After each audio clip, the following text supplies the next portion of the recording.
Thank you for coming out on a not as hot as it has been, kind of late September day.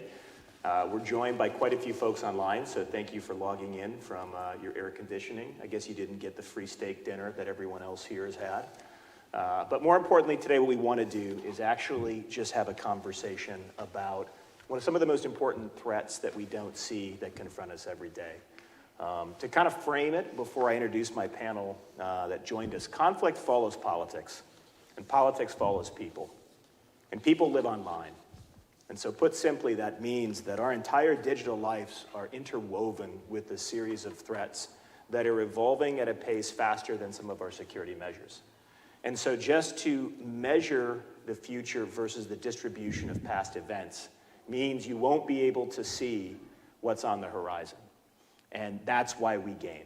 And so what we're going to do is have a really open conversation about how some of the leading commercial sector and academics think about developing cyber games that not just as an exercise to kind of look at threats now, but to imagine the threat landscape and to develop the right type of policies that can actually secure those digital lives. So I actually handpicked each person here. I even gave them my separate Army Battalion coin because I was so excited they joined me. And I'm going to introduce them and you'll understand exactly why I chose them to be here. So we are down one guest due to a sick kid. Even though we live online, we still get colds. So Jacquelyn Schneider sends her regrets. She would have come here from the director of the Wargaming and Crisis Simulation Initiative at Hoover. I actually first met Jackie at a net assessment boot camp. A net assessment boot camp quite a while ago. I'm also joined now by, she is here, Nina Kollars, who's actually the Associate Professor of the Cyber and Innovation Policy Institute at the Naval War College. She actually just left a stint in government. I don't know the first time we actually met, but Nina and I both grew up as academics studying military innovation and actually then got pulled into this world of kind of imagining threats. I don't know how you sleep at night, me. I just don't. I stop work in the middle of the day. I read fiction at night. We play a lot of games. Yeah, we do that too. So she's fantastic and is probably one of the most imaginative scholars in terms of really combining analytical rigor with imagination to think about gaming. I'm also joined by a rising rock star named Yasir Atalan. So Yasir is a graduate fellow in the Center for Data Science. And more importantly, Yasir is really leading the effort here we're starting at CSIS and how we actually integrate data science and statistics and even machine learning into thinking about policy questions in our futures lab. And so he'll be walking you through some very interesting ways of how we can use those techniques in cyber games. And then turning to our industry partners, we actually have two of the leading firms that design games and tabletop exercises to really think about cyber and critical infrastructure challenges. So we have Will Cheserick, the Senior Program Manager for General Dynamics Information Technology. I don't know if I can call you Will the whole time, though. That's okay. Okay. I know him as Punchy. So Punchy and I, he was a Marine for a long time and a good time, and he and I taught together at Marine Corps University, still to this day, the best teaching partner I've ever had, and a wonderful expert at practical jokes. Touche. And then last, we're also joined by John Fody. He's the Public and Private Partnership Wargame and Exercise Lead at Booz Allen Hamilton. Even though we're just meeting for the second time, it was kind of like that scene in Step Brothers. Did we just become best friends? We didn't make a bunk bed or anything, but we really definitely felt a kind of kindred sense of some of these complex questions about gaming. So the reason they've all come here today was to discuss why we game. And I'm just going to frame kind of my thoughts as the kind of moderator, and then this really is a conversation, and we'll save time for folks online to ask questions, and also for folks here to ask questions. And please take advantage of it. This is really going to be more of a craftsmanship conversation about how you do research about complex problems. And so if I had to sum up why we use games for this versus a normal case study, campaign analysis, it's because complex systems require novel approaches, right? The more complex the system, the less likely a traditional approach is going to be to help you visualize and describe how it could change, right? When I say complexity in that case, I mean the central tendency or the mean is not your friend. You have to think more about outliers, riding black swans at the edge of that bar graph. And that means the place where very random things happen that usually humans are better at imagining than just bootstrapping past tendencies. And games give you that opportunity because they can model that degree of complexity. Players make choices, and choices have consequences. And seeing those consequences and generating conversations, the art of it then is setting up what Sid Meier calls a series of interesting decisions. Every game is ultimately a series of interesting decisions. So if you can capture those decisions, you can model some of that complexity and begin to really imagine what's called in statistics tail risk. Those extreme events and outlying events that are actually probably more important than the day-to-day sometimes, and how you can actually do that. And in relation to cyber, I'll just be blunt about it. I've probably done cyber games for 8 years. I've done it in uniform as an Army officer, an intelligence officer. I've done it for Congressional Commission. I'm seeing, Mark Montgomery here, so I did it with him, trying to actually figure out how we imagine defending the whole thing in the Solarium Commission, and working with senators and congressmen and leading business officials. I've done it at universities, and now I'm doing it at a think tank. But what makes all of those experiences similar is that notion of complexity. And how do you create the scenarios, the vignettes, and simple game dynamics that allow you to visualize things like securing the .gov, right? Your ability to make sure that things like SNAP, 40 million Americans plus rely on SNAP, actually get food benefits, and foreign adversaries can't hold those hostage. So it's way more complex than just the traditional things that I got into it in uniform, which was all cyber operational art. How do we integrate this with the warfighter? I think the more complex questions are how our digital lives are held hostage by foreign adversaries and domestic groups. And so that's why I game. And I think more important than my own rush to this is now hearing from these wonderful experts that we brought to talk about it. So I really have a simple opening question. I just want to give each of you a chance, and I'll start with you, Nina, because professors, they're always ready to talk. I guarantee it. What is your general approach kind of to designing cyber games and exercises? I'll start with, for those of you who design war games or even think about them, you have to start with the phrase, "it depends." That's an inside joke for any of us who design games. It's the first answer for everything. So I would say the games that I'm drawn to, and then how do I design those? And so I started with gaming in the educational space. And so if you're thinking about a cyber game as a way to teach people, you're starting with the position of curiosity, because the students don't automatically know. If they know, then they're not learning anything.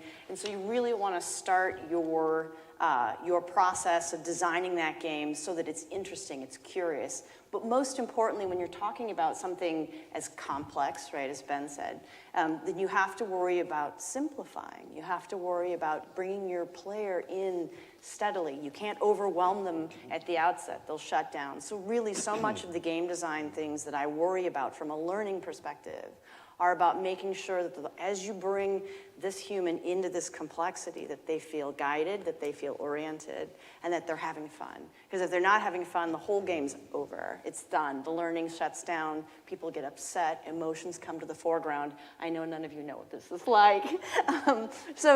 This is just one of the fundamental tenets, is sort of making sure your player is there with you and they're having a good time. There's all sorts of ways to do that.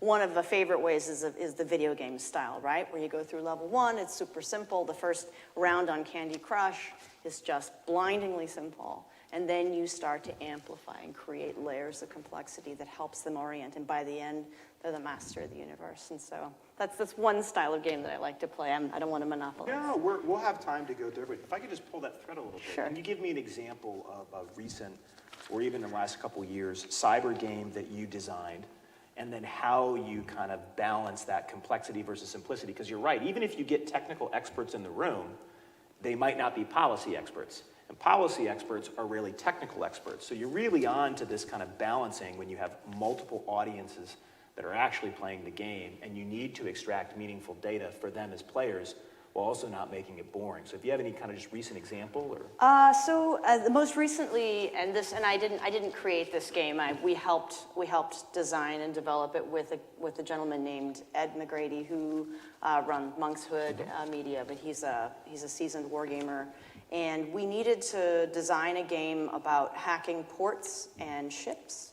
And so we had all sorts of issues there because even if people knew about data systems and networks and security, very few people understood how ports work, less so how the global shipping industry works. And so it took it was a long walk between Ed and I and several rounds of playing. And we find that at the outset, the earliest, lowest level stuff is just orienting your people to the OV1, the overview. What is this you're looking at? How does one get through it? And so, but if you want your player to engage, you have to give them something they recognize. So one of the first things that Ed and I developed was making sure that the characters they played were interesting. And so each of them got to be a certain kind of hacker. Some of them were social engineers, and some of them were packet sniffers. And so their first introduction is, oh, there are different kinds of ways in which one can attack something through cyber means. And so as the players start to become familiar with their kind of expertise and their character, then they start going after the port. So it's a tremendous process. We're in, I think, 3.0. We've played it 2 years in a row now at DEF CON, which is North America's largest hacking convention, and we'll probably play again next year. Have you played it with the Longshoremen Union? I'm just thinking it would be kind of I played it with the Merchant Marines. That was Really? fun. Yeah, oh yeah, it was great.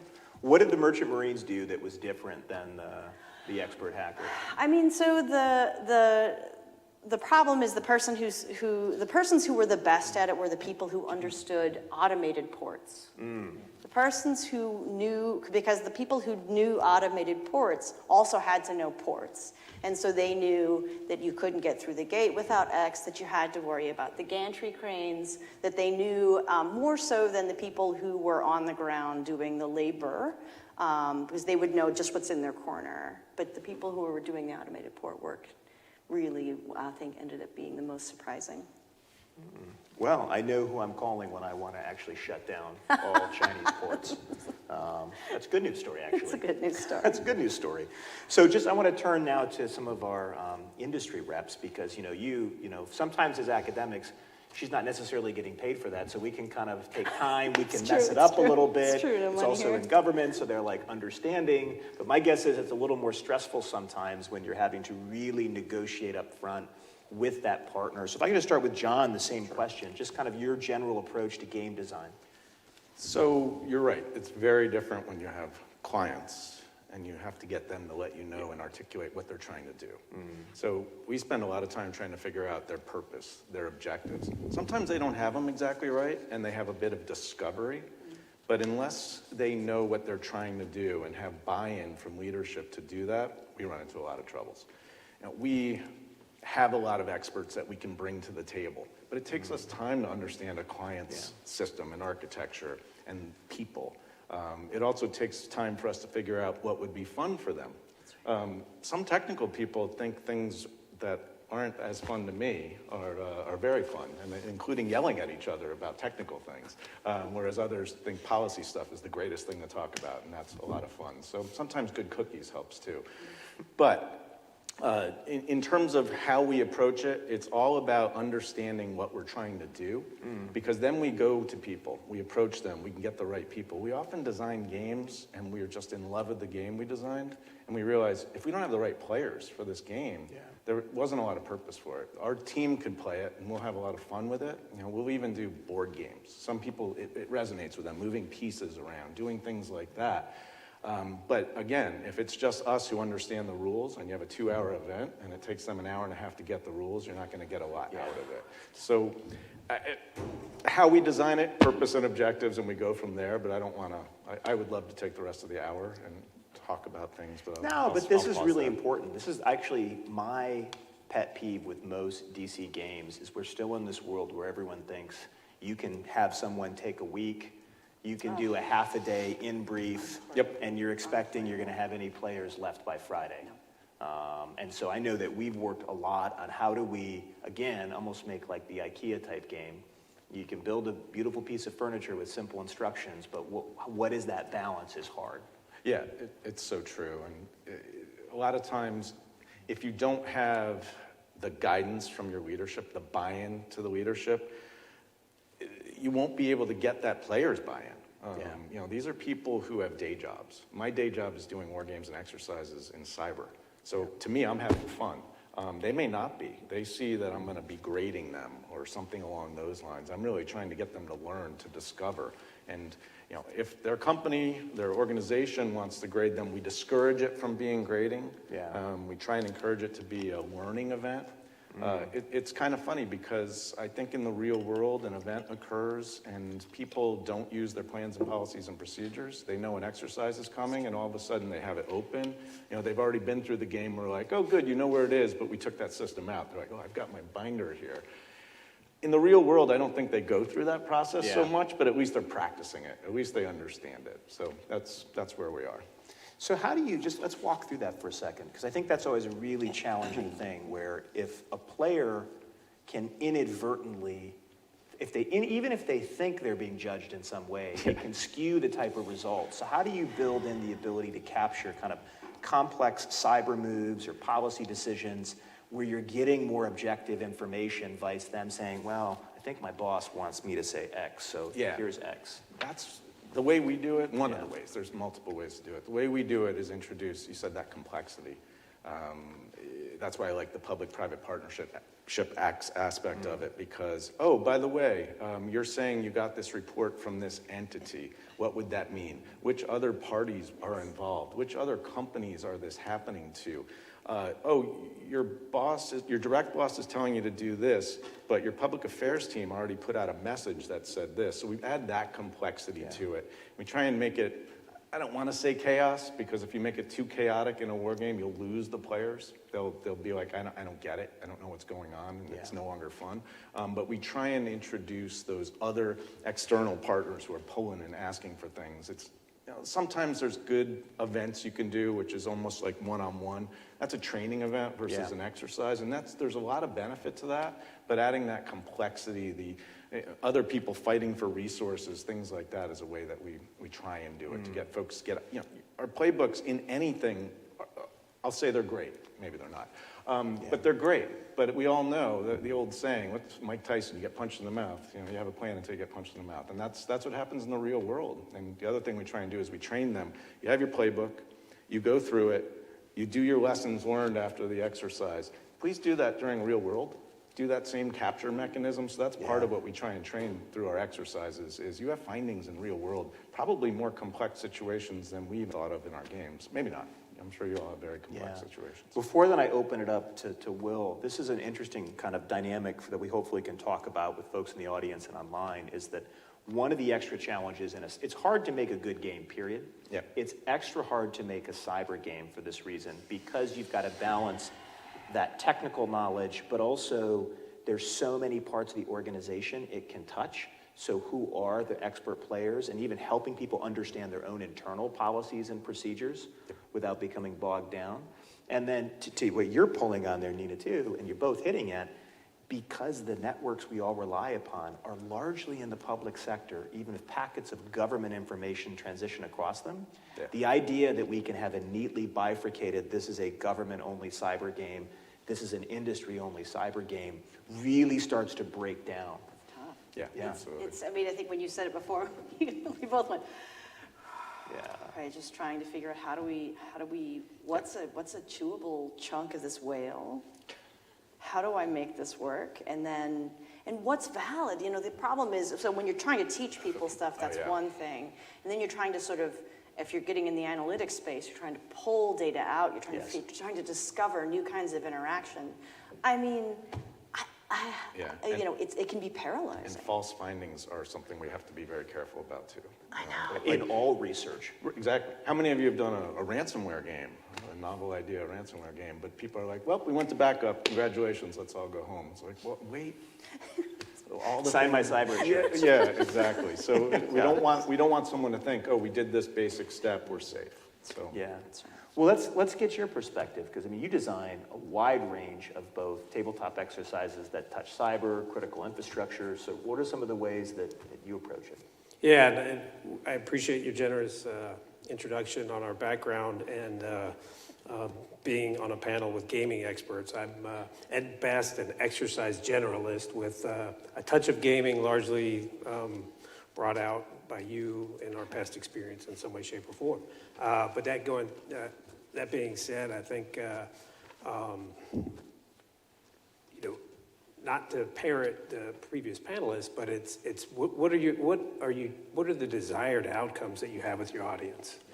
And when you are trying to deliver a volume of experiences for a vast array of different organizations, you are trying to get through that process in a meaningful way with the resources you have to create that experience. And it's based on what is the desired outcome? Because sometimes exercises, especially in the civilian world, have different names and for what and expectations for what that might look like. And a lot of it is in the planning and lead up before you ever, hey, let's scope what this experience might be, and being able to really identify what is the current state of the organization that you're trying to provide a experience for.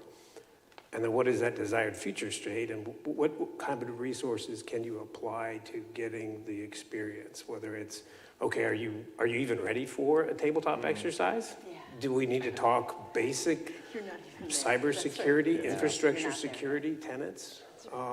There is a rush at times because if you have the exercise name, it's one size fits all to creating an experience, and many times it's not. There's steps to being able to create that collective experience. And a lot of what we try to do is create an experience that isn't overly technical, that allows the different members of an organization to deal with a challenging scenario in a way that they can profess not necessarily what their boss thinks, but how they would react to that in a non-judgmental way, right? So you're in a room talking or playing a game.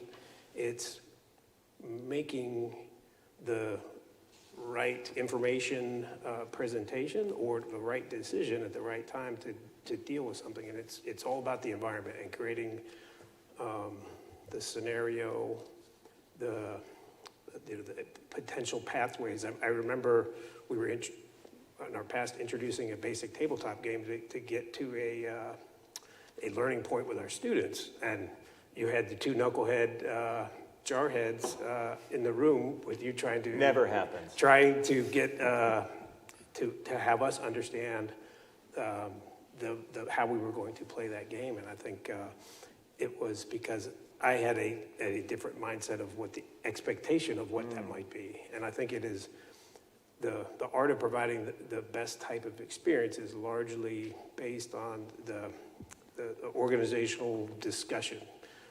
With ideally, you get someone who is entrusted to plan for that organization, that can make decisions and that can create that experience.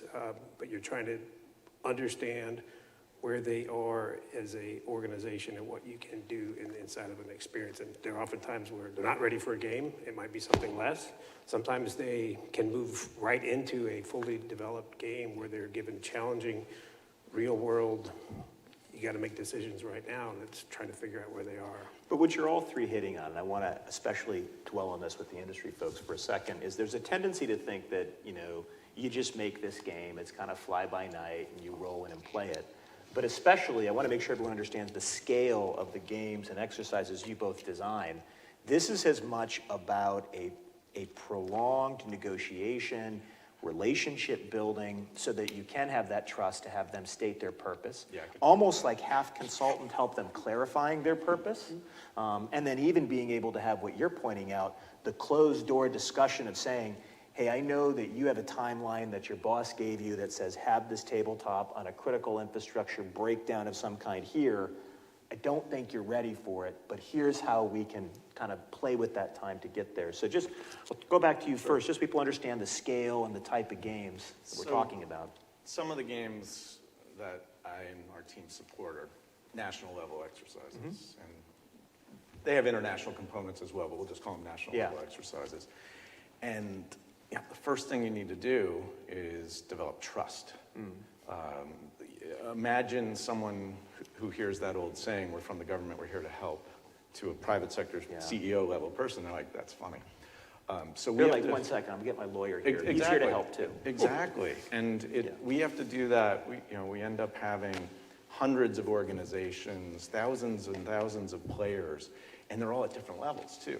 Because when we're representing a federal component, there's a decree for some of the folks to participate, but not the private sector. We have to sell. It's unfortunate, but we're in sell mode. Now, luckily, on one particular national level exercise, been doing it for a lot of years, that trust is developed, but it's multi-sectors impacted at once, 10 to 12 critical infrastructures usually participating at the same time, international partners, senior levels of government, senior levels of private sector, junior levels of all of those also participating.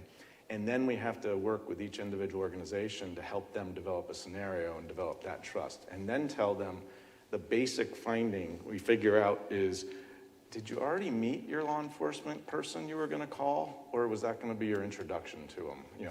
Oh, we're having a problem. Could you come on down? So there's different levels of what findings people can expect with these hundreds of stakeholder organizations, especially when some of them are playing, and it's nice, it's real fun. You talked about complexity. Some of them are playing a hybrid version of the exercise. We'll do a technical play for their SOC type folks, and they'll feed up to a C-suite. That's hard on this national level exercise. I'd rather do that when we're doing one organization, because that can be fun. Oh, you made this decision here based on your CISO telling you this, but what did your C-suite as a whole say? So it gets really complex if you're some of the companies layering that in. Luckily, those companies that layer that into the national level exercise have that trust, and they work with us separately, and they take a lot of that ownership themselves. We're going to do this internally. We trust you're not going to give our information away. Part of the problem is the findings, and maybe it's not a problem, but the findings on those national level exercises are pretty high level because they have to be shareable. And that's okay, but we also work through that process of train those folks to do their own internal after-action report. We have some other information that we share with them throughout the process, and that's where a lot of the real great findings are. High level, you have an information sharing finding. There's going to be an information sharing finding in every event, let alone war game or exercise. It's just how it matures, how it changes, what it's talking about, how the tools have changed. I feel myself taking all the time again. No, but this is really important for folks to hear, because we're talking about the degree. As you increase the span of control, you also have to invest so much of your energy in coordination and synchronization that it can rob those points of that amazing outline conversation. And so how you capture that, how you keep the game train on the tracks while you're simulating hundreds of actors, multiple critical infrastructure sectors. I mean, that's why, frankly, games are expensive. When you have that size, that scope, that scale. Just have you reflect on that too. And I think John spoke to it in a way that it is quite important to stress is you have those experiences on the more complex exercises with organizations that have the resources to participate. They have the backup and the money potentially to dedicate folks and time to doing those. But there's also a significant amount of critical infrastructure that does not have no money, no time, resources, time, people, that's right. experiences, and how do we build a capability that exists for those very needed, very important, higher level, more complex exercises, to also make it an accessible to those under-resourced organizations in a way that is available and meaningful. Such a great point. And also not just the big organizations, because their critical infrastructure is made up of the smaller organizations. And so that is a terrific point. And especially in cyber, I don't think there's just people floating around who are like, hey, I'm just going to take the day off from my day job and tell you, give you the keys to the kingdom of my organization as to how you're going to do that cloud attack or that DDoS or whatever simple thing. So yeah. Not going near it. Some of the organizations, they buy in, they trust, but that has to be established, and there's a lot of turnover in cyber, and that that trust goes away with certain people leaving. It's not necessarily ingrained in the organization. So again, we're back to this theme of we're so interwoven across these networks, Yeah. and they're public and they're private. And even cyberspace, by definition, we have our persona, our physical and logical layer. Yeah. That complexity requires novel approaches to game design. And frankly, I think more important than just always hammering them on like the last, like, oh, well, you didn't protect with that patch. It's helping them imagine, even if they don't know the exact configuration vulnerability, hey, X system is compromised. How's the risk cascade? Consequence management becomes just as important. Right. I bet if most games you were doing before, no one would have imagined something like a SolarWinds server update, right? So it's that degree of novelty. And so on that, I'll turn to let kind of Yasir reflect upon. So I'd love to hear some of the ways you've approached these issues, because obviously we didn't have a year, massive That's teams, right. and academics never do. Never do. But that's okay. How we approached as part of this independent task force with Grayspace strategies to actually try to study securing the .gov. I just have to, you've heard from this, like walk us through some of the very specific game design and how you approached it. First of all, thank you for the introduction, and also I want to note that like when I heard from Ben about like, hey, we are setting up this Futures Lab, which is gonna be data-driven projects, and which I thought like this is the time that I can board in, because like war games, like we try to use some of the new AI tools in these war games, and we are planning to do. So I'm really excited about that. So I want to first mention about this. So I think as part of this panel, also there is this big CSIS project we were working on, and we did with the independent task force, we did a shadow table war game exercise throughout the last 4 months with 6 tabletop exercises and with the online public survey, in which 1,000 participants attended. And it was very fruitful for us, because we were able to see both elite perspective and the public perspective, which also I was hearing from Nina like about the difficulties of designing the game, even for the experts, but like for the public one, the same design we wanted to apply to the public. It was a real challenge, but I think we tried some ways, because the whole aim was to see like how experts are approaching these cyber threat landscape and the public is approaching. And so this was the very difficult part. So we not just simplified the language, but we iteratively like played this game with a lot of different folks at the CSIS, just to see to get their feedback. Even like kids, I guess, you remember that? Yeah, we did. The deputy director's teenage children played. Yeah, so to just see from different age groups, from non-experts. So it was a real challenge. But I want to talk briefly about like how did we design this game and what we are planning for the future and for this game. Like so, in this shadow table, we try to understand like what is the cyber threat landscape of the United States. Specifically, we asked the players to play the bad guys to attack U.S. public institutions in the face of 2024 elections. So, which brought another dimension to the game, because we were able to put the deepfake attack type into our menu. So when the players were playing the game, they were looking at the different menu of attacks and they were making their strategy. So at that time, like we also explained that in the orientation for both experts, like how the FCEB, like federal networks, can be vulnerable, and we categorize them into 3, and we say that there are basic needs categories that can be affected by the federal, in an attack by a cyber attack, in federal networks, small, medium business, and science and technology. So also we gave them a limited budget, and we tried to understand how did they diversify their resources in making this attack. And I want to share some of the insights, because I think these are very interesting, which will be part in our report and in follow-up reports.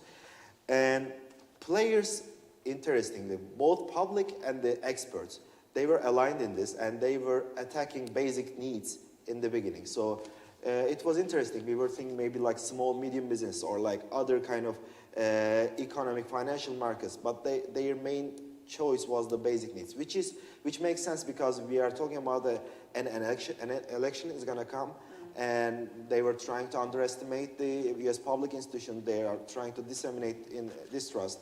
So this was the case. But the interesting thing that the public itself understood the game and gave the similar answers. Yeah. So which was very interesting for us. And the general in the game, another like important insight I guess about the game, we use this deepfake as I mentioned, and deepfake were chosen in several of the attacks for several FCEB attack types, because I think the deepfake seemed like not very, it's very recent, but from all age groups, they were very afraid. And we looked at some heterogeneous effects using like demography, US demographics. By the way, we did this public survey with a US representative sample, so we argue that this can be generalizable.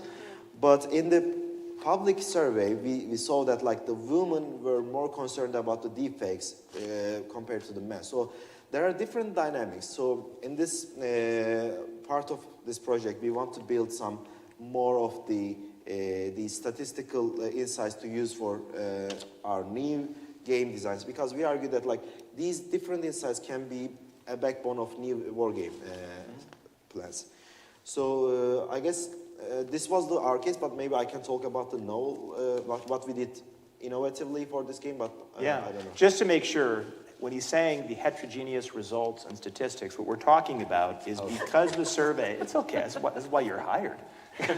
So the fact that the survey represents the actual makeup of American society means that the results become much more interesting. And when we say experts, just so we're clear, of the almost 60 people who participated, we're talking CISOs of actually of federal executive agencies. We're talking CISOs from major Fortune 500 companies. We're talking about folks who had to demonstrate a certain level of experience of thinking about defending a network and developing policies around it. So the general public, we used a prolific. We use prolific, which is, it basically means that people are logging in and we can they have to actually agree to, you understand. We're probably also going to cut that data too with census API data.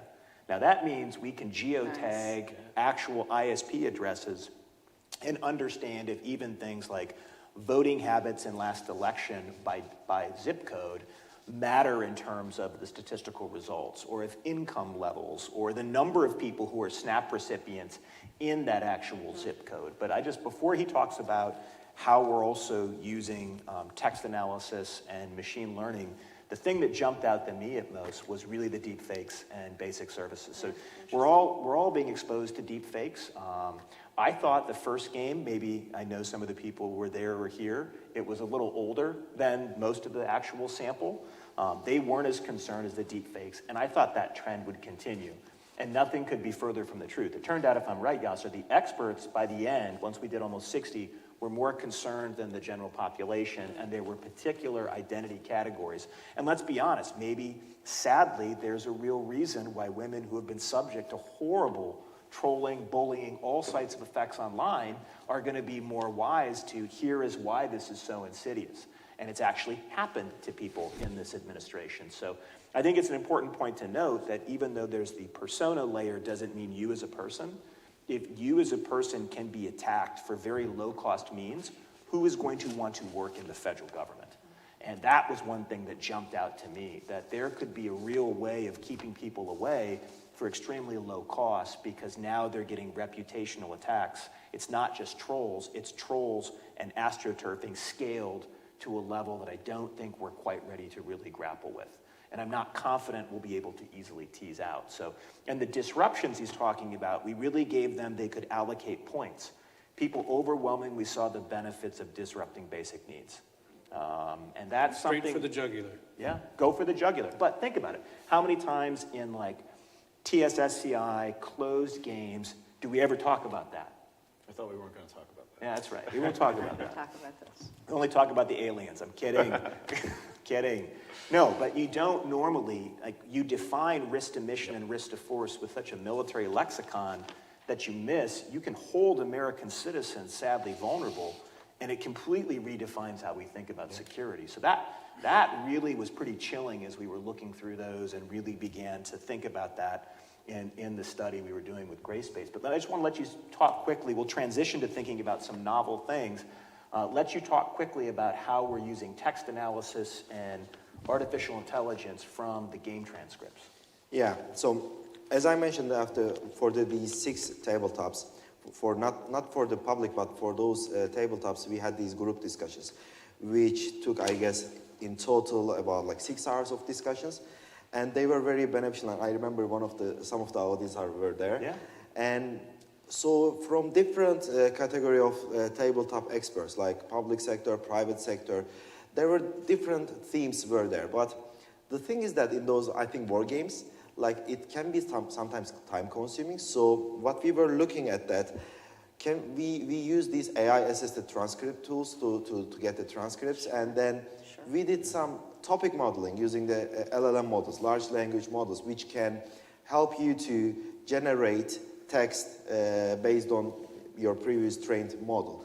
So we basically use those texts to look at the topic models for different tabletops and to see which topics are emerging, for which themes were emerging different than different sessions. For instance, like I remember one of the results was that like information sharing, this specific keyword was specifically there for the private sector TT access. So I think what we discovered with this, like these LLM tools can be used to train can be only fine-tuned for security-oriented LLM tools, and we can generate new war game scenarios using these texts. So we are talking about a big project here, and which we are planning to do at CSIS as well. We want to use these, like an AI tool, to understand the military doctrines, military strategies, and those discussions, like bunch of discussions from previous war games, to generate new war game scenarios. And one of the projects we want to test is that can experts detect the differences between AI-generated military strategies versus the real ones. So I think there is a real potential there, and that's what we want to see. I think the cyber war game, like the whole landscape is also changing along those lines. I guess like we can talk about a lot of things, but yeah it's very interesting. What he's really summarizing there too is we literally have a lot of text, and we can not only analyze the text to see sediment, how people describe certain key terms, we can actually start to generate new game scenarios based upon the player dialogue.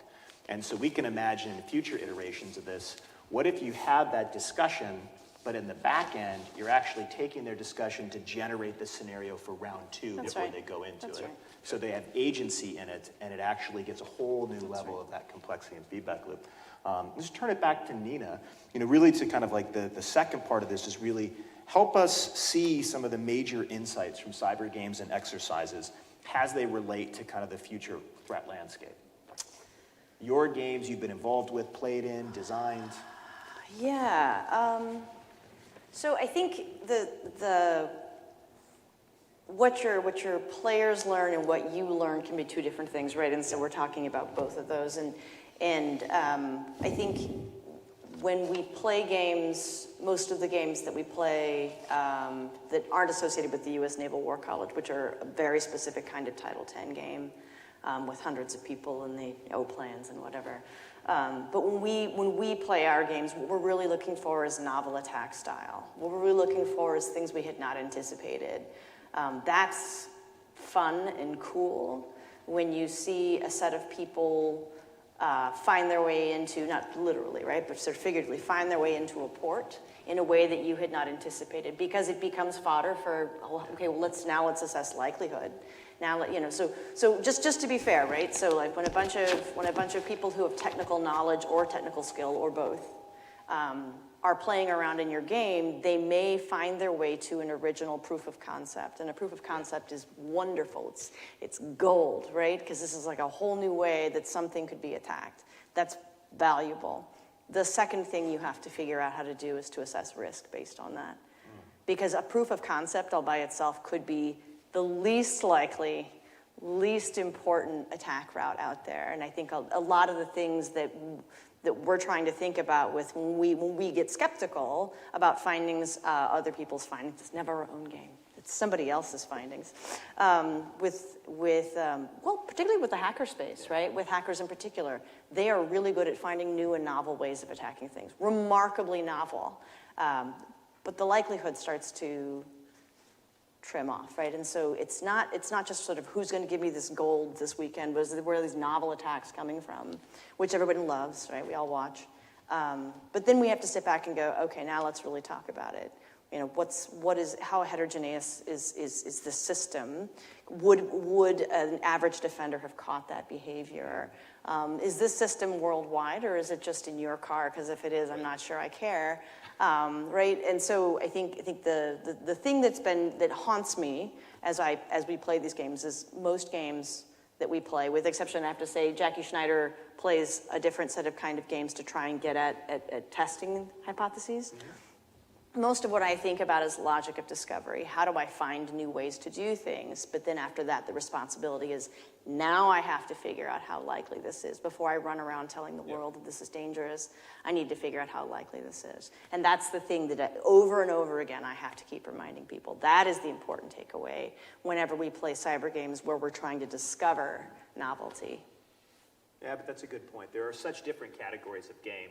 Hypothesis generation, That's kind of like clarifying internal processes around goals or even risk, and helping the kind of customer ultimately articulate what the real purpose is, and buying into that is step one. I want to know more. We'll come back to that about port hacking, though, because global food security is kind of a thing. How about some just novel insights over the last few years as you kind of look back, whether in your own mind, watching, or players, and using them to kind of imagine the emerging threat landscape? So I cheated. Ben gave us some of the questions beforehand. Some of my novel. I didn't cheat. You just cheated by telling. I cheated. I hacked in. He did his homework. But I was thinking of these novel attack vectors. Yes. I was going to go down that path, Oh, but sorry. thank you very much. Sorry, but I messed it up. To that point, most of those novel attack vectors that we deem unlikely end up becoming true. So I don't even. Maybe it's better that you took that one. But it's not novel at all. But one of the very first findings at the first large cyber exercise I did, a Canadian participant went up, so it was nice, international exercise. Yeah. Went up, didn't look comfortable, ill-fitting suit, and said, finding one, we need geeks in suits. And all he meant was, I'm a tech geek, and I don't know how to tell my leadership or my other tech folks what this really means. Mm. Yeah. Like, I could solve the problem myself, and they need to then tell me, but what should I be considering policy-wise? How does that all work? And while that wasn't novel, it's still there. It's gotten better. It has gotten much better, but that was really interesting to me. Other novel things that are now dated, pretty much everything I'm going to say is, actually, it's not novel. But there's still, in all of our exercises, all of our war games, we need a COP. We need a common operating picture. Yeah. But what we've discovered is each agency's, each department, each organization's COP is different. Yeah. What they need is different. So, every company out there is working on this COP for folks, because there's a version where there is common information, but also how vetted is that information? We have a lot of information sharing in our war games and exercises. That's wonderful, you reach their way. If you told them that and they acted on it, they would have bricked their entire system. It's an exercise, so they probably would have had some vetting, but it's what information are you sharing? Is it properly vetted? Who vetted it? Who tested it? Those are the types of findings that, while I said these national level exercises have these top level findings, there's a lot underneath them. Public affairs is a finding you'll have in every exercise now as well. But the intricacy of it over the 20 years I've been doing this has totally changed. So we leverage some of the AI technology you're talking about for our tweets or X's, I don't know what they're called now. Anyway, and they learn and they use them and they do it on their own a little bit and they're always building on that. And it's how much that can impact what statement has been put out, whether it's real or not, the time spent trying to figure out if it's real is something that really can upend a great playbook for how you're going to respond on a technical level. So again, I don't have that novel finding anymore, other than if our technical people, and by our, I mean all the stakeholders we work with, create a novel attack, someone else has probably thought of it, and they're working on it. So I don't necessarily discourage that. I get in front of every exercise and I say, because someone wrote it on my slide, don't fight the scenario. But I always end it with, because it's probably going to come true. You're welcome, you're going to fight with this scenario. You know, that's not true. We did something that was a zombie attack to put people in, so I don't know why we did that. So that one wasn't cyber. That one. Did the zombies hack? I don't know. Hacking zombies? I don't know. But anyway, but generally, I don't mind if they fight the scenario because we have the people to talk them through. Yeah. And they usually, that's their aha moment. Like, oh, I fought the scenario. This could happen. Yeah, I mean, before I turn it over to Will to kind of reflect, you know, it's not novel, but it's really important, is that even in the military, for hundreds of years, we've yet to crack the code on what really is a common way of visualizing battle and judgment. And sometimes we think we have it with our version of hieroglyphics, like tactical graphics. Yeah. But we don't always even find, like, actually for a long time, the Marine Corps and the Army's definition of isolate was actually different. The Army included the possibility of isolation, not just physically sealing off an adversary, it could also have a psychological effect, not just a physical effect, for example. So the devil in the details on parsing those terms, or even what you preface and the sequence, it's a very human thing, and I think sometimes the tension with the cyber game is people rush to see the technology, but the human's at the center of the technology, both in terms of their use, their experience, that translation of it. Yeah. And alert levels. What do they mean? What do they actually mean to an organization? So yeah, the translation. And so I think that is actually, you can be maybe I'm novel going and novel. reoccurring. I'm calling that novel. Yeah, and it just brings me always back to human factors and how much of that is at negotiation. I would say for what you really designed and we executed, really looking at securing the .gov, what got me is, and this isn't novel too, because we know combined effects matter, combined arms 101, but now that you add low-cost computational propaganda at scale into the cyber toolkit, I think it does create something new, and it's actually not a good new. Yeah. And it means, again, that someone's individual life, which is lived more online, is now part of national security in a way that we're just not quite ready, right? We're not at the point where we're willing to accept that, you know, as a federal employee, or even as a government, as private sector employees, they'll buy you health insurance. They're not buying you additional safeguarded cybersecurity packages that are looking across the deep web to see if this is happening.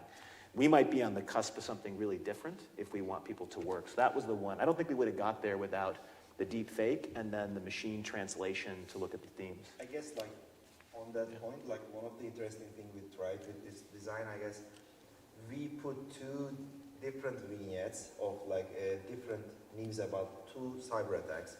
And one was, like, very traditional cyber attacks, DDoS, like data breaches, and it was written in a for, like, specifically, like, health system. But the second one was involving some of the, like, disinformation, deepfake elements. And they were subtle, but, like, what we try to understand is when people see those two vignettes, can they distinguish and are they more inclined to choose those deepfake integrated cyber attacks? We asked them, like, which one is more concerning for you, and a decent amount of people chose the deepfake and the disinformation compared to very traditional cyber attacks. So it was very interesting when we considered, like, how such a recent deepfake propaganda tools can take over one of those traditional cyber. How about for you, Will? Yeah, on the novel findings side of life, you know, it's hard when doing a number of these at scale to find the ones that are something unique. It's the trends that you see across them in some way, shape, or form.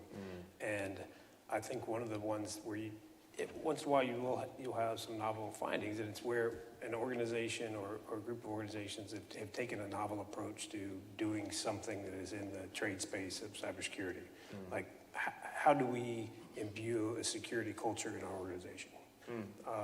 You know, it was a tabletop discussion with the bankers, and a young, I think he was a teller, told about, hey, we were empowered, you know, at our bank quarterly, we, our bosses give us basically 2 hours of free time, and we see how, if we wanted to challenge the security of our bank, how we would do it. And the teller talked for five to 10 minutes to fellow groups of bankers with different types of roles in their bank, and they were like, oh, wow, because it was meaningful. And that's one of the biggest, you know, challenges I think in cybersecurity is how do you relay the import of it to the masses in a way that it is digestible, understandable, and we're taking appropriate steps. I mean, you can only say, hey, don't click on that link so many times, and is it reinforced with the culture that is that the organization understands why you were making those recommendations to them, and that they're preempting them and thinking like, you know, they have that culture built into them to think of what the risks are, what those threats we haven't thought about are, in a way that could impact the organization. And I think, you know, the novel findings are out there, and a lot of the times it's the approaches they take as an organization to getting after those common challenges. So I think this is not a novel thing to say, but this is your question. It's like a mutiny to his question. That's Yeah, right. you're protesting that you're all really creative. This is a truism of all wargaming in general, but I'm going to say that it's probably it's even more so when we talk about cyber, given that the infrastructure is so global and so mixed, right? It's not even public-private partnership, it's just everything-ship. That when you're done playing your game, you really, really owe it to everybody in the room to spend time letting them talk to each other. You have to, maybe more time than you spent playing that game, you have to let them talk to each other, because if you've brought a cross-section of the community together and they're all looking at the same problem set, if they don't meet each other, the way that cybersecurity response works is, first, I notice something and I call my friend. I don't call the lawyer, I don't tell the boss, I call my friend. So if you can create that network at the back end of a game, you have already taken a step toward more security. And it's a thing that I don't pay enough attention to, and now I feel like a terrible person. If I could jump in on that, because I'm excited about what you just said. We set up for our national level exercises an exercise control. So we have people who wouldn't be in the same room in the real world together, and their findings, their novel finding, I'm getting back to it, was we would have never talked to that critical infrastructure on that level. And now we've learned we need to, or we should, or there was benefit to that. There were things we found out through that. And that was on the novel side, I think. So, and you know, the other most gratifying finding I had was a department reached my way and said, would it be okay if I reached to this private sector company and had a conversation with them, because something they said I think we can use? I'm like, let me reach. So I put them together. They were all happy to do it. So it was that relationship piece. If you can create that, everything will work better. The tension will still be there, but it'll be a different tension. It'll be trying to resolve the problem rather than trying to protect your own a little bit.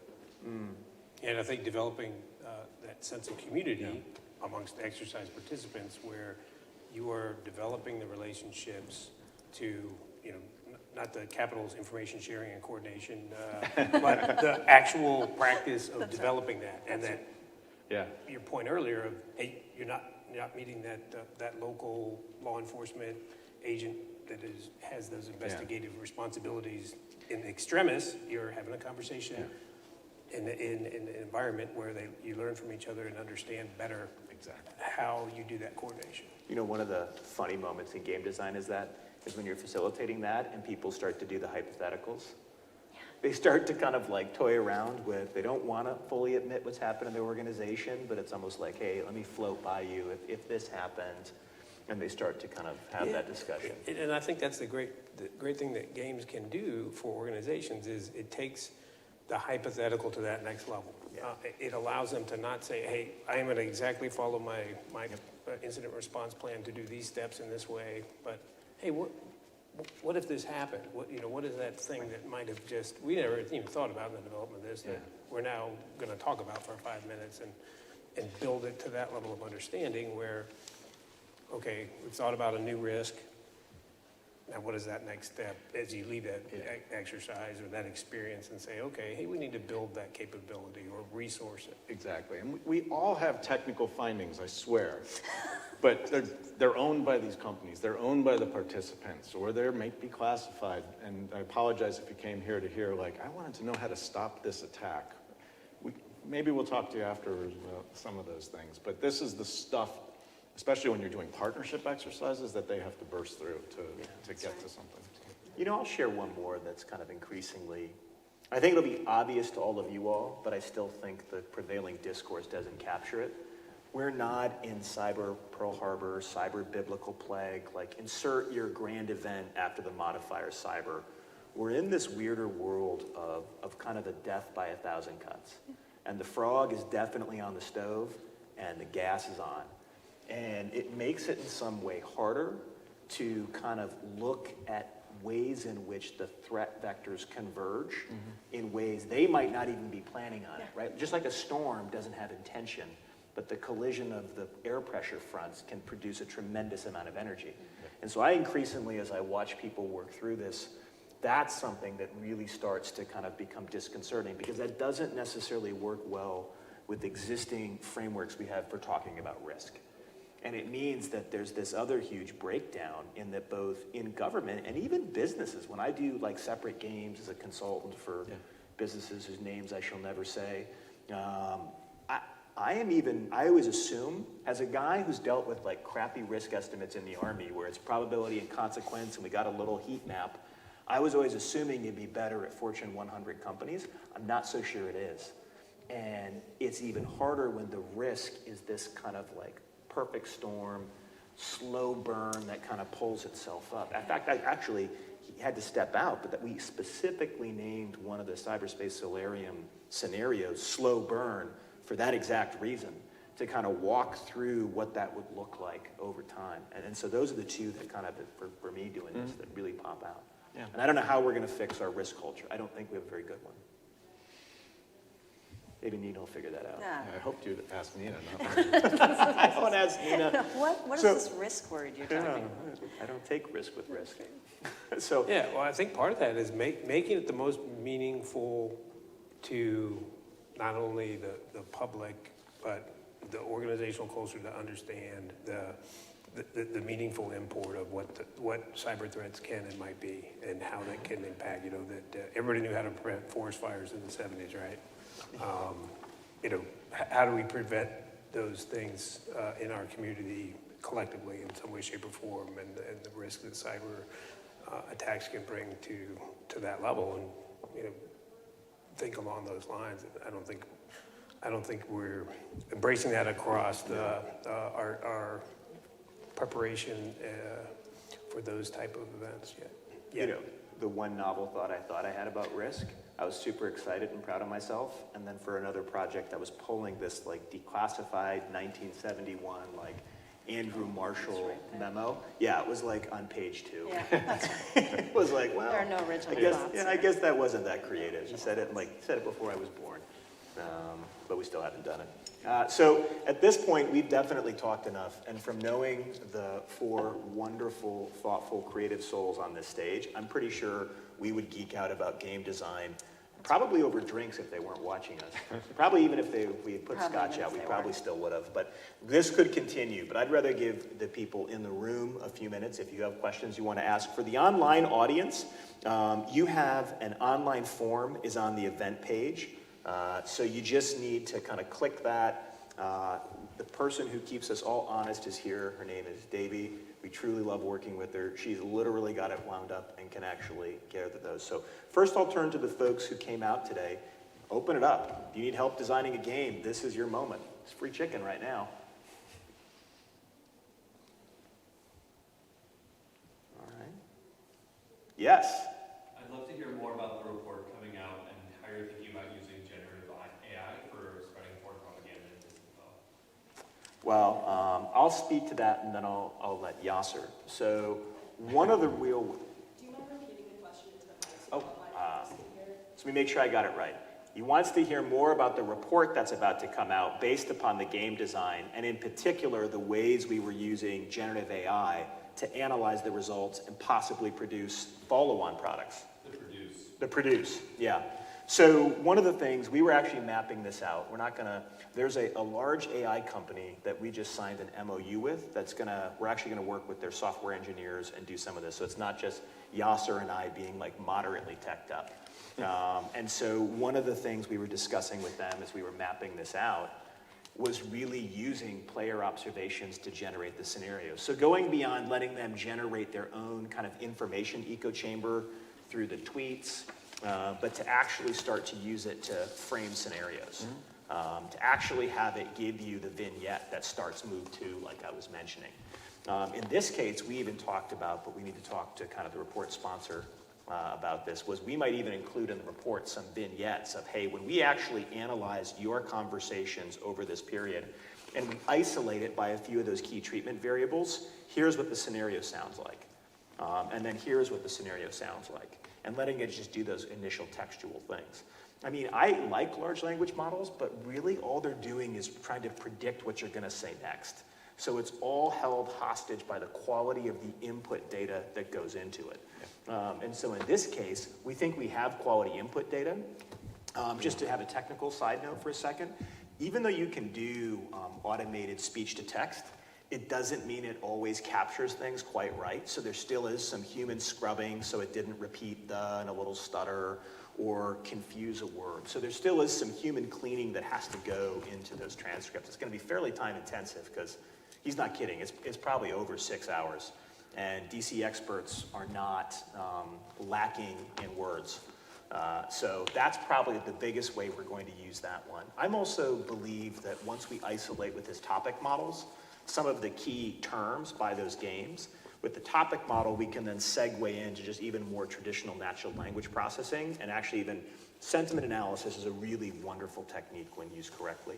And so even just understanding how different audiences, even if they're not necessarily conscious of it, are modifying key terms, actually can help us even add an additional layer of insight.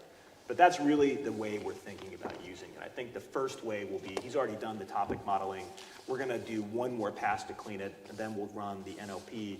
But the biggest one will be then, after that, see what scenarios they generate. So maybe like shortly I can talk about this generative AI part.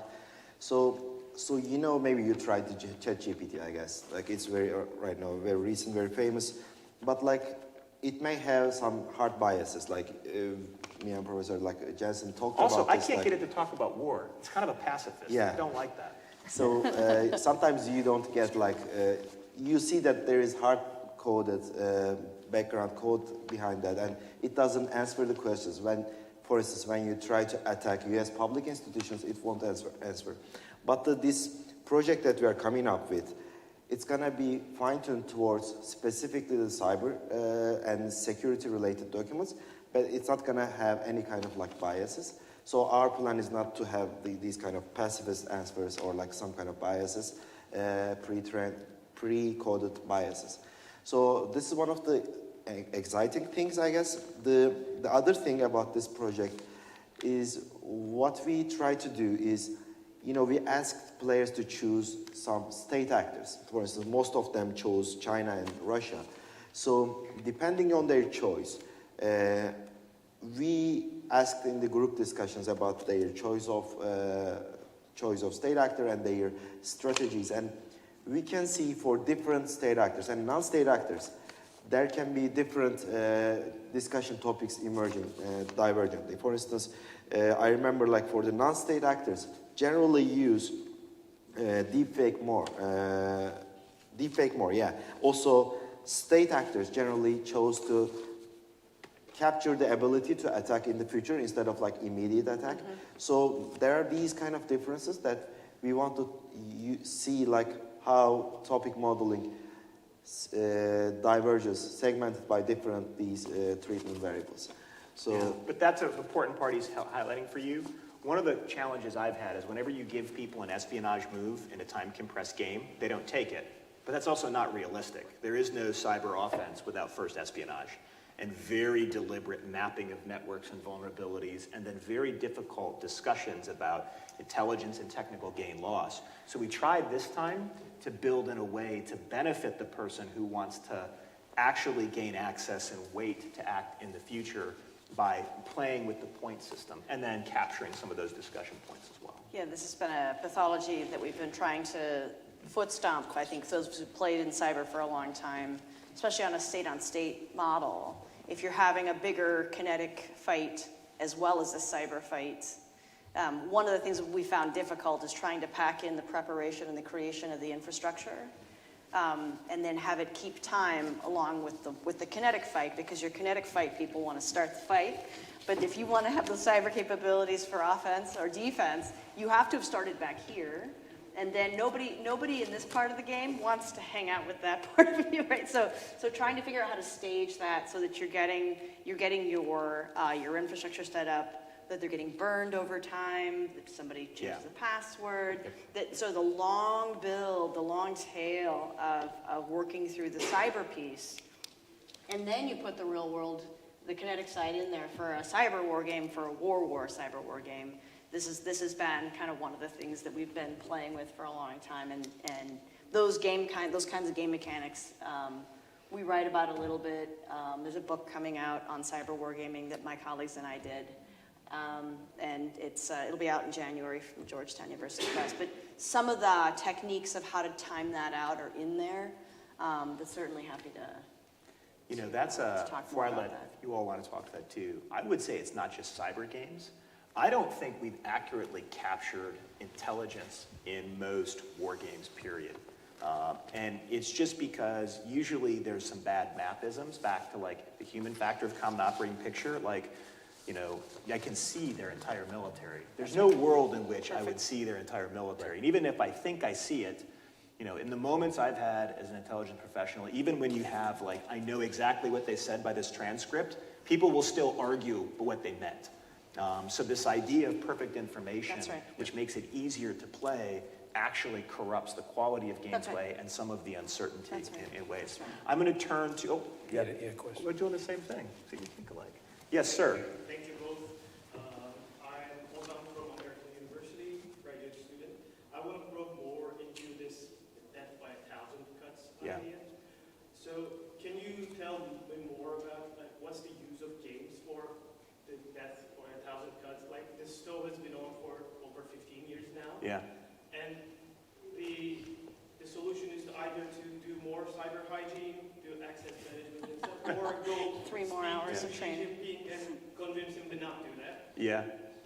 So what do games do here? So you just designed the opening research question that could make a fantastic game, right? Because what you've done, and I think it's fantastic, is you laid out, hey, the 2 policy options that have been tried have clearly been found not to work, right? You know, doing the kind of bro version of a démarche where you walk around and ask nicely clearly didn't work. And then second, just repeatedly putting the onus at the lowest level and saying things like cyber hygiene doesn't really work. So that would be almost like a great discovery game, but instead of with hackers, you'd probably have to find people who still had some creativity that hadn't been squeezed out of them by policy circles and really get after that type of thing. I mean, my own thought about the death by 1,000 cuts and what solutions do I see, I personally, and I have a bias here as someone who likes to use quantitative data as part of my research, I don't think until we have credible, publicly facing, API-fed cyber statistics, we're ever going to get close. Because then you can't price it. And you can't actually price security, and you can't have open conversation. So if I was playing the game you just kind of designed in dialogue, my initial move would be like, we tried to do this in Solarium, but the Bureau of Cyber Statistics, I don't think you need a whole bureau, but some clear, credible, up-to-date data source so people could actually have data-driven conversations and see all of those small intrusions. We don't talk about it, but the Federal Aviation Administration receives anonymized near-miss reporting for decades, right?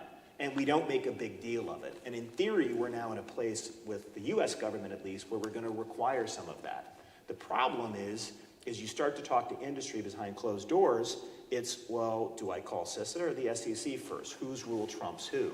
And so I still think we're in a phase where we got to work out some of those complexities about multiple agencies having reporting requirements and then actually harmonize it. Because the gold standard for me is you can manage economic risk if you trust the unemployment data, if you trust, or at least have a margin of how much you trust the inflation data. This is why China should be really disconcerting to folks right now, because for years, they likely, like most states, have lied about statistics. Well, now they can't lie as much anymore, so they just stopped reporting youth unemployment. So I think the answer lies in transparency and data personally. Yeah.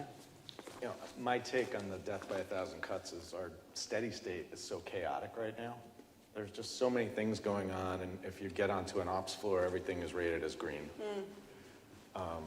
You know, and one bad thing, some of these things we read about, they could spin out of control. Our architecture was built in the past. No one has the money to create a totally new architecture, so everything's bolted on. So it's a little bit precarious as well. I'm optimistic everything will be just fine. I don't mean to convey anything other than that. But that's, to me, you know, you can use that ground truth of all these things going on, and then you have complex problems happen because of a spark. And you light that spark, a realistic spark, and they can buy into that. To your earlier point about the ground truth, though, if you have all of that written in a ground truth in a game, you got to make sure not everyone can read it up front, because you wouldn't have that awareness, and then they figure out the spark. So that's some of the, when we're doing findings, we have to make sure they're not based on them knowing things they wouldn't know. We have IC play, but which agency would get that piece of information in the real world? Would they share it? If they did share it, the first question the private sector asks in the exercise is, what were their means and methods? Which country was it? Which, you know, wouldn't tell them those things, but in an exercise, it's a little different. So that's my take on both those things. I have a take on everything. That's right. A funny story I have before we turn to 2 questions about that. I'm not going to say where or why, but I was part of a big planning effort, and there was a deception component, which if you're not trying to deceive your adversary, you're not fighting right. Yep. And we were in a big room, we're around the map board, and then like classic like military guy with a deep voice, like, all right, it's time to war game the deception. Blue, what do you do? And you're like, wait a second, we can't war game deception if you literally just said, let's war game the deception at exactly that point. But those little human mistakes are so easy to make in the setup. So back to that, like, how would you model options for the death by 1,000 cuts? If you led with, now, you're going to be okay by the end of this game and there'll be no real consequences, you inadvertently prime the audience to go down a certain path. And priming can be so subtle and so powerful as you're setting up that room. It is shocking how quickly people will accept your world and even argue with you about the hypothetical world you made for them. Like the power of that belief, you can see why cults can form quickly. People will assume those roles very deeply, and that's not always super productive. It's funny because we had to create an artificial resolution once because people were so concerned about what we had created in this environment. And it seemed to put them at ease, and then we were able to go home, deep breath, and talk about it later, how it might have played out. But yeah, that's. So I have the next question here is from Rachel in OSD. How do you go about designing a game between private and public sector participants if and when they cannot share data with one another, which sounds like you're talking about quite a bit? Well, the first step in that is educating them on how they might actually in the real world share data. So there are some mechanisms that exist for a private sector company to share something with the federal government. And even the people in the federal government may not be fully aware of that. So we get the stakeholders together and we talk about that. Even with those protections, though, they're not going to share everything. So it does make it difficult. And oftentimes they leverage us as a third-party intermediary in some of these to work with them, shape what they can share, how they share. Ben mentioned earlier, they get their lawyers involved, they get their public affairs involved. I mean, in an incident, that's the first thing a CEO does. So in an exercise, it's the first thing they probably should do as well.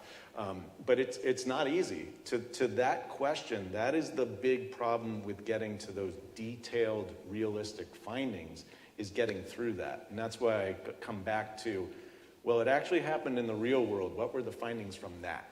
And let's categorize that. There's always an after action of some sort. It's in the public, it's written up. Take advantage of that as well. And you combine that with the exercise findings. You create that trust, and hopefully they start sharing. So I don't have a good answer. I have an answer that I keep working through. It's trust, and it's frankly leverage the actual tools that are out there that often companies and organizations and government don't even know about. No, what he said. I think just as an add-on, figuring out who to invite to the game is often the hardest part. Because And getting them there. getting them there.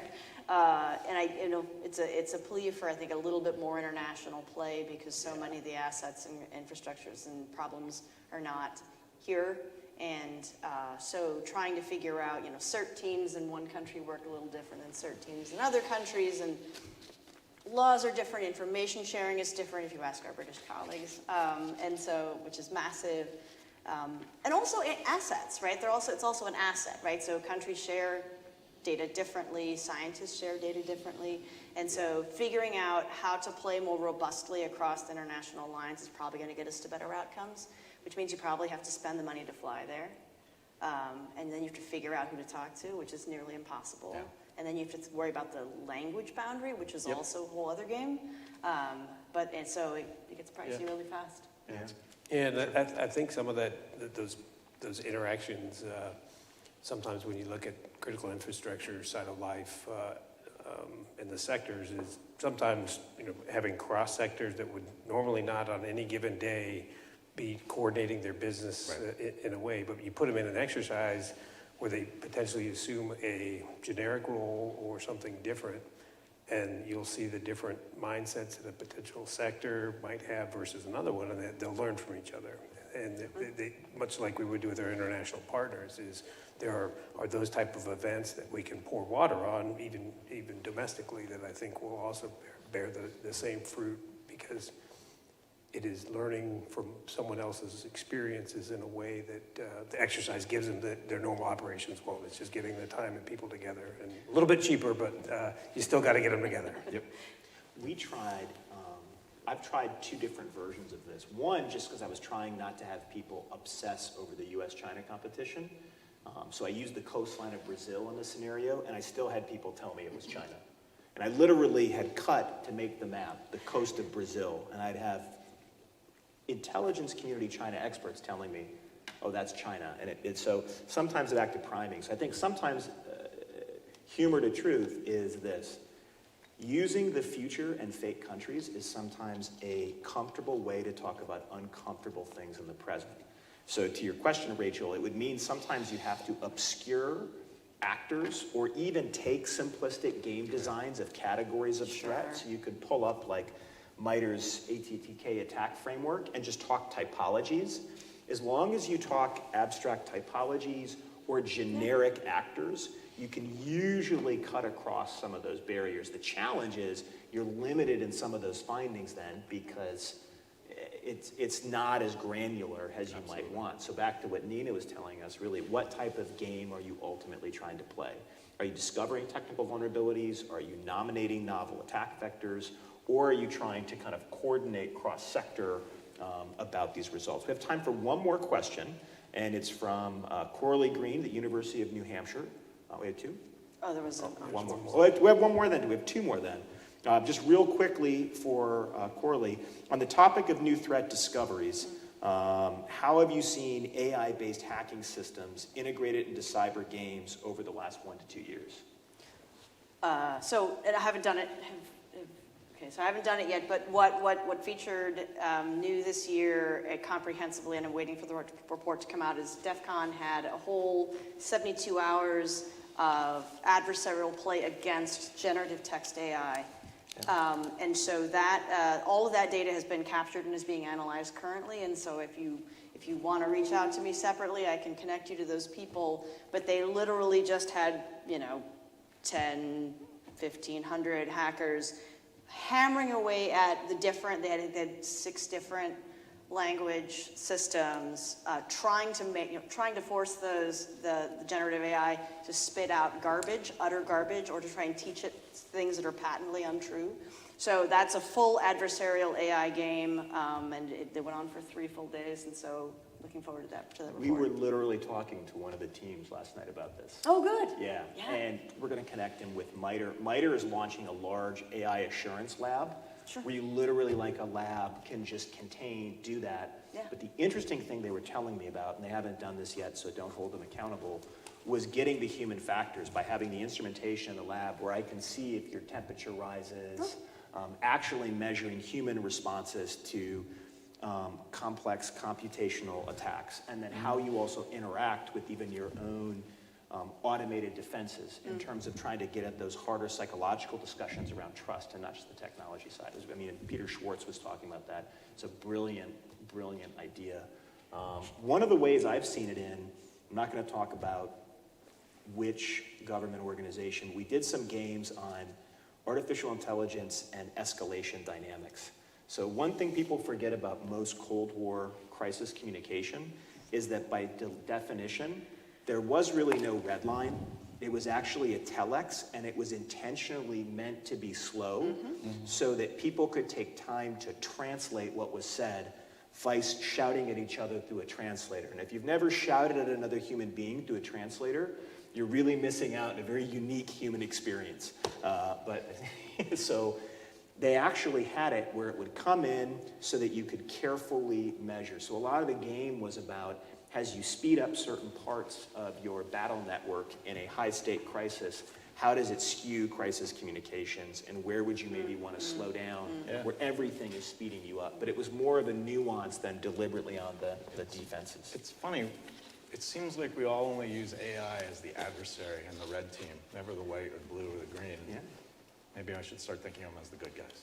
Yeah, they can be. I mean, But we honestly haven't really yet. We've Yeah. really leveraged it in our adversary space, sometimes to play some of the parts of our partners, but just the ones I've done.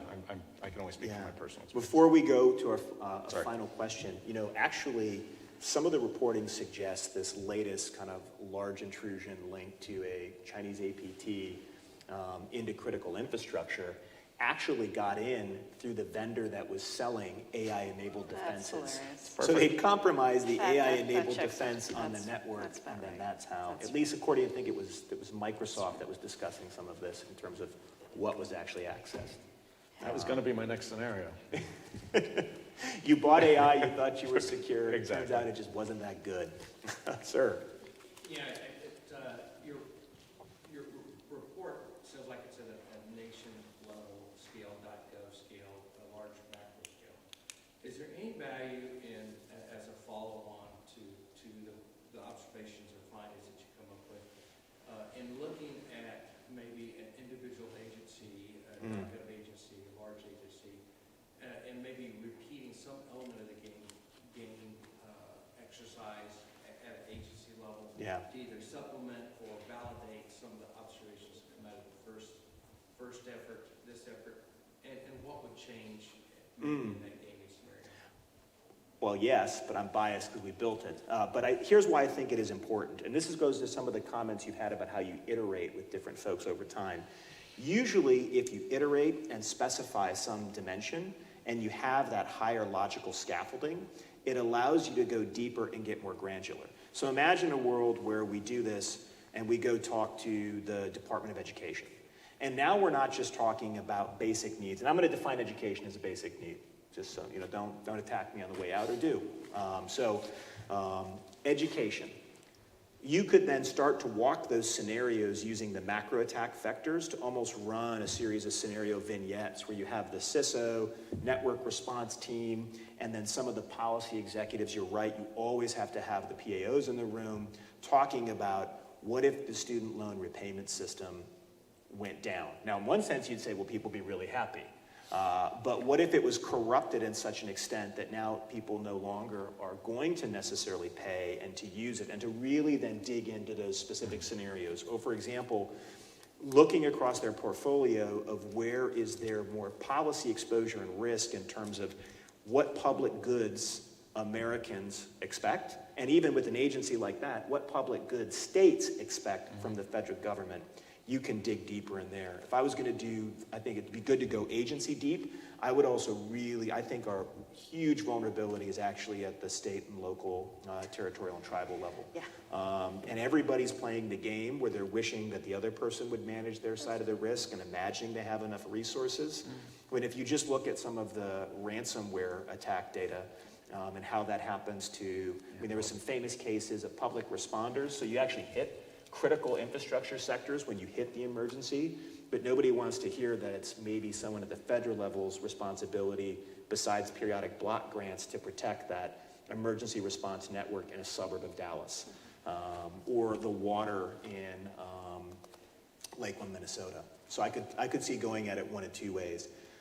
Agency, but then I think the most important would be agency and then that intersection. Because again, like all these things, and I'll kind of wrap up with this thought before thanking you all, is all of these things in cyberspace, because we can exchange information and the tendency is to want to add more to the network without reconciling what was already on the network, that problem of layering and path dependence. And even with critical networks, you just can't shut it down, right? No. There's no building the defense network by just turning it off and having a year zero and starting again. Yeah. Great moment for the adversary, right? But so a lot of this layering effect and the interdependencies is why gaming becomes so important here, because it allows you to allow subject matter experts a space to creatively visualize risk, to creatively visualize novel attack vectors, which you could do that with other folks as a way of, doing it, someone's adversary is someone else's hero. So there's all sorts of ways games really become about seeing complexity, and the complexity is a function of the system. And most of the ways we've taken to study cyber in the past that really reduce that complexity, I think actually are obscuring more than they clarify. And that's why we invited top game designers that cross brilliant young academics, like coding on the fly to make a game with us, to some of the most creative academics I know. And I know a lot of academics, so that's not just Maybe they're just uncreative, generic. I don't know. It's the old fight of the Concords. You're the most creative person in this room. Not any room, just this room. That's right. No, but you genuinely are. And then leading folks from industry who dedicate their time to constantly building. And I hope you appreciate online the scale of the games that Booz Allen and GDIT are talking about.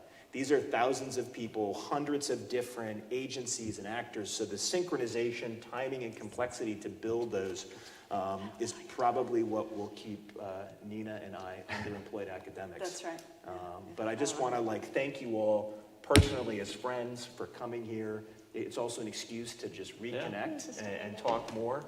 And I'm sure we're going to continue this conversation, but thank you all for also taking time out of your day and for online hopping in. I'm sure we'll also load this at csis.org, so if you want to share it with someone, share away. Don't be afraid to email us a random game question. Chances are we love it. We'll probably answer. All right, have a great day. Thank you. Thank you.